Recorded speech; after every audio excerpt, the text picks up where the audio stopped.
boys and girls. So I went hiking, and these are some things that I found on my hike. Whenever I was hiking, I found many different things that we see in the forest. I found a lot of different kinds of seed pods. Seed pods are hard outer shells that hold a seed. The animal, such as a squirrel, will use different structures on their bodies to try to get to the seed. For example, squirrels will use their little paws. They have little claws on them, and they'll use their big front teeth to crack through the shell to get to the seed or the nut inside. Here we can see an acorn that's been cracked open. This is the acorn before it was cracked open. Seeds come in many different forms, and seed pods are there to protect the seed and to try to move the seed around. This seed has spikes on the sides. Why do you think the structure looks like that? What function do those spikes serve? Seed pods aren't always round. They can also be long like this seed pod. Whenever we crack this open, we can see the seeds inside.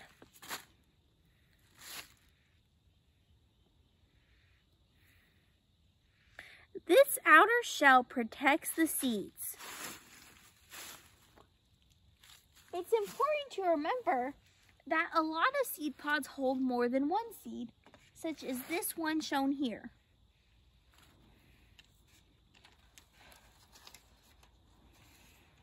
Pine cones are an interesting kind of seed pod because they hold lots of little seeds that are released as these parts come out. As the year goes on, pine cones grow. First, they start out as a little bitty pine cone like this. Then they'll get a little bit bigger and they look like this. When they start to look like this, normally they'll drop from the tree and release the seeds. The seeds are then eaten by animals such as birds, and whenever the animals use the restroom, it spreads the seed. This is a different kind of pine cone that comes from a different kind of coniferous tree.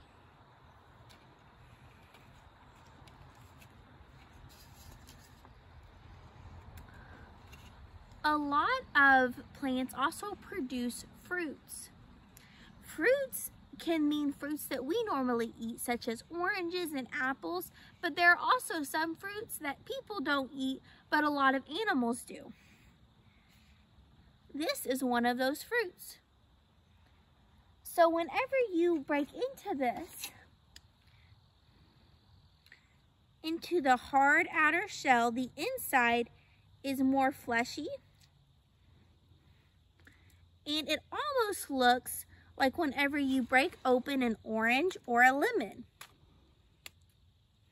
And the seeds are inside. So this fruit provides a lot of food for different animals in the forest.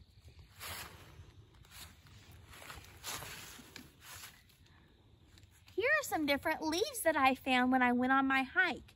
I found a red leaf. I found a yellow leaf. I found a brown leaf. And I found a green leaf. These leaves are different colors because of the amount of sunlight that they're getting during the fall.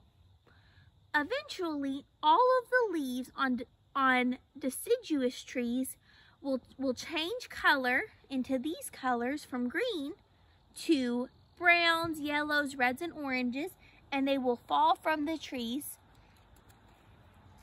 Leaves can also be different sizes. These leaves are kind of medium sized. There are also leaves that are quite a bit bigger, like this one that's almost as big as my face. These different structures provide different functions for the tree that they are on. Trees can also have different kinds of bark. One of the structures on a tree is its trunk. Part of the trunk is the bark that is on the trunk.